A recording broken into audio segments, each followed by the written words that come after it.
আসসালামু আলাইকুম।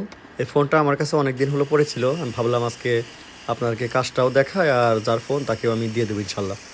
তো এটা হচ্ছে মূলত ঠিকঠাকভাবে চলে না।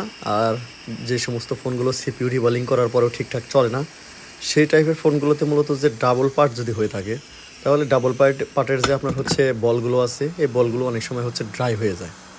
আর ড্রাই যখন হয় তখন কিন্তু এই ফোনগুলো আগের মতো পারফরমেন্স দিবে না, সমস্যা করবে, রিস্টার্ট নেবে, চার্জ ঠিকঠাক হবে না, বিভিন্ন ইস্যু দেখাবে। তো আজকে আমি আপনাদের ডাবল পার্টটা খুলে দেখালাম। আর একটু অসুস্থ, এই জন্য আমি তেমনভাবে আপনাদেরকে কথা বোঝাতে পারতেছি না। তো যাই হোক, আমি আপনাদেরকে স্টেপ বাই স্টেপ দেখানোর চেষ্টা করতেছি। আমি আমার মতো করে যেভাবে এগুলোকে এখানে লাগিয়ে নিয়ে আমি এখানে একটু হিট দিয়ে নিছি।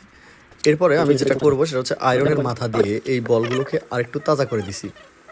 দেওয়ার পরে বাকি যে উঁচু নিচু আছে সেগুলোকে আমি সোল্ডারিং উইক দিয়ে সরিয়ে দিয়ে নিয়েছি। এরপরে আমি এখানে আস্তে করে বসিয়ে দেবো। দেখুন, আমি আমার মতো করে কাজ করি। এই কাজগুলো অনেকের মতো করে অনেকে প্লেটের ভিতরে বসায় নিয়ে চাপ দিয়ে ধরে তারপরে হিট দেয়, মেশিন দিয়েও হিট দেয় অনেকে। আবার আমি হট এয়ার গানের নজলটা খুলে, মানে মাথাটা খুলে এটাকে কাজ করার চেষ্টা করলাম, দেখতে পাচ্ছেন। আর এভাবে ইতিপূর্বে আমি কাজ করছি, কাজ হয়।